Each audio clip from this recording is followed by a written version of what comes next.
안녕하세요. 일본인 부유층들이 몸은 일본에 있으면서 재산의 해외 도피를 가속화하고 있다.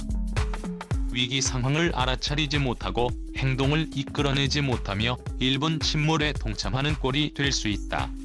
일본의 유력 경제 주간지 슈칸 다이아몬드가 특보로 게재한 기사입니다.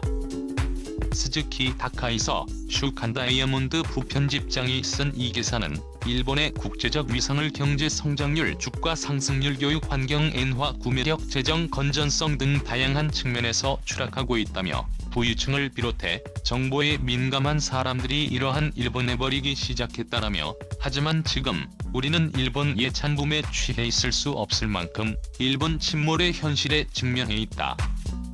현재 일본을 보여준 거울이 된 것은 코로나 해고 사태였다. 정부 지원금을 둘러싼 혼란, 원격 근무를 할 수 없는 직장 환경 대 디지털 후진국의 민낯에 고스란히 드러났다. 일본은 지금 7중고에 격침되고 있다라고 전했는데요. 스즈키 부편집장은 일본을 둘러싼 7개의 난국으로 과도한 재정 지출 확대, 국민들의 일본 주식시장 이탈, 후진적인 교육 환경 등을 들었습니다. 그는 세계 각국이 알고 극복을 위해 대규모 금융 완화와 재정 지출 확대에 나선 가운데 일본은 경제 회복세에서 다른 나라에 크게 뒤처지고 있다고 지적하며, 각국이 서서히 평상시 모드로 이행하면서 무제한 재정 확대를 중단하려 하고 있다. 일본은 GDP 대비 국가부채 규모가 세계 최악인데도 재정의 팽창을 지속하지 않으면 안 될 만큼 경제 회복세가 미약하다라며, 기사는 최근 교육 후진국의 현실도 부각되고 있다고 전했습니다. OECD가 2018년 세계 72개 국가 지역의 15세 학생들을 대상으로 실시한 국제학업성 취도 평가 PISA 2018에서 일본은 인터넷 컴퓨터 사용 등을 포함한 대부분 항목에서 전체 평균을 밑돌았습니다. 학교 밖에서 주 1회 이상 컴퓨터를 사용해 숙제를 한다고 응답한 비율은 미국, 영국 등 고민은 대체로 67% 이상, 한국 등 동아시아 지역은 50 이상이었지만 일본은 고작 9%에 불과해 다른 지역과 큰 격차를 보이며 최하위를 기록했습니다. 스즈키 부편집장은 부유층을 비롯해 정보 민감도가 높은 사람들은 해외 투자를 가속화하는데 코로나의 구로 이동이 제한되는 가운데서도 일본에 버리고 있다. 지금이야말로 현실을 직시하지 않으면 일본 침몰의 동반자가 될 수 있다고 경고했습니다. 이 기사가 공개된 지 얼마 지나지 않아 OECD가 충격적인 발표를 했습니다. 일본의 1인당 GDP가 OECD 평균 밑으로 추락했다는 것입니다. 노구치 명예교수는 2030년경이 되면 일본의 1인당 GDP는 OECD 평균의 절반 정도 수준이 될 것이라며, 이 경우 일본은 어떤 정의에 의해서도 선진국이라고 말할 수 없게 될 것이라고 지적했습니다. 노구치 명예교수는 일본이 1995년을 기점으로 정체 상태에 빠진 것과 달리 한국은 상승세를 이어가고 있다고 밝혔습니다. 그는 지금과 같은 상황이 이어지면 일본과 한국, 대만의 위치가 역전될 가능성이 있다며, 성장률을 높이지 않으면 일본은 2030년경이며 선진국에서 탈락할 것이라고 말했습니다. 노구치 명예교수는 노동 생산성 지표로 일컬어지는 취업자 1인당 GDP가 2019년 기준 한국이 일본을 역전했다며, 일본의 노동 생산성은 G7 회원국 중 최하위라고 지적했습니다. OECD에 따르면 2015년 기준 일본의 취업자 1인당 GDP는 78,294달러였지만 한국은 79,500달러였고 취업은 회원국 평균을 10만 38달러였습니다. 노구치 명예교수는 일본의 노동 생산성은 OECD 회원국 평균보다 13% 정도 낮다며, 상상도 하기 싫지만 일본이 G7 회원국에서 쫓겨나고 그 자리에 한국이 들어가도 할 말이 없는 상황이 돼가고 있다라고 말했습니다. 자, 그런데 일본인 노구치 명예교수의 상상은 이미 현실이 되어가고 있습니다. 2030년까지 기다릴 필요도 없이 조만간 IMF가 일본을 선진국 명단에서 제외시켜버릴 수도 있다는 전문가들의 주장이 나오기 시작했습니다. 국제통화기금 IMF는 1인당 GDP와 수출 품목의 다양성, 글로벌 금융 시스템과의 통합 정도 등의 요인을 종합적으로 고려해 미국, 일본, 독일, 한국 등 39개국을 선진국으로 분류하고 있습니다.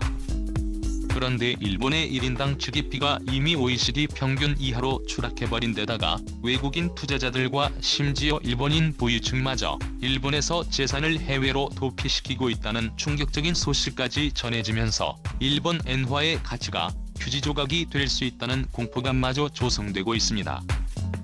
그렇게 되면 IMF의 선진국 선정 기준에서 일본은 모두 떨어지게 되어 탈락이 유력해지고 있는데요. 이 때문에 세계를 대표하는 7개국 G7그룹 내에서도 아시아 대표로 일본 대신 한국을 넣어야 한다는 의견이 강해지고 있습니다. 이보다 더 충격적인 소식도 전해졌습니다. 일본 규슈 중부지방의 초고대 화산이 폭발하면 일본 국민 1억 2천만 명이 굶어 죽을 수 있다는 연구 결과가 나왔습니다. 일본 아사히 신문 계열 주간지 아이른은 10일 타스미 요시유키의 일본 고베대 명예교수의 시뮬레이션을 근거로 이같이 보도했습니다. 타스미 교수팀은 인구가 많은 규슈 중부에 8,000년 전 일어난 아이라탄자와 분화 규모 8.13과 같은 규모의 분화 발생 시에 피를 산출한 연구 결과를 발표했습니다.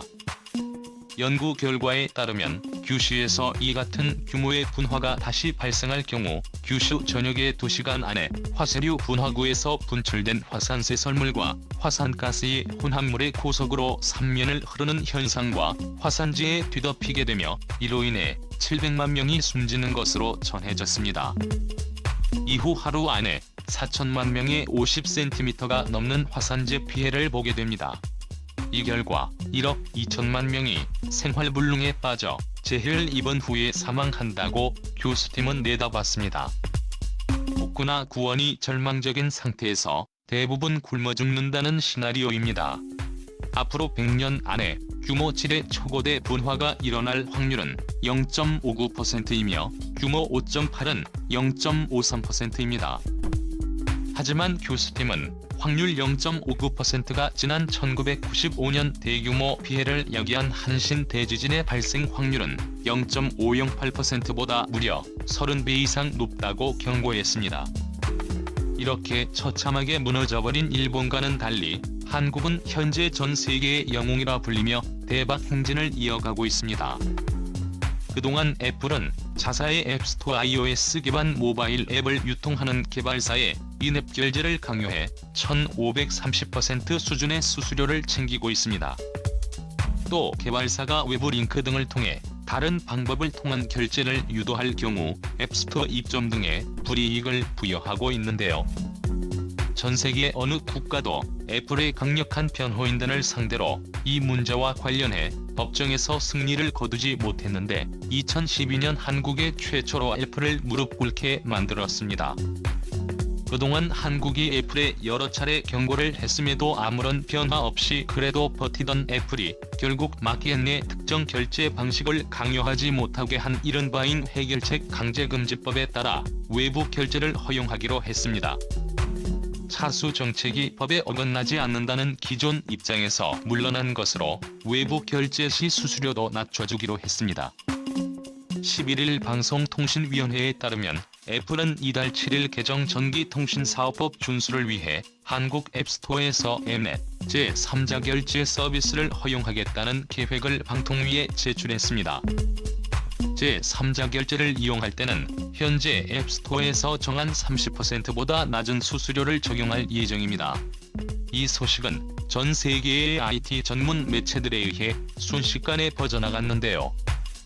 한국이 세계 최초의 사례로 등록되면서 네덜란드도 애플에 인해 결제 강요하지 말라라며 한국과 같은 평결을 내렸고 최근에는 인도에서도 한국을 벤치마킹해 애플의 앱 결제 수수료에 제동을 걸기 시작했습니다. 애플을 상대로 승리를 거두었던 판례가 전 세계 어느 곳에서도 없었기 때문에 승리가 불가능할 것이라 생각했던 일을 한국에서 기적을 만들어버리자 이제 모든 국가들의 한국의 사례를 판례로 들며 손쉽게 애플을 상대로 승리하고 있습니다.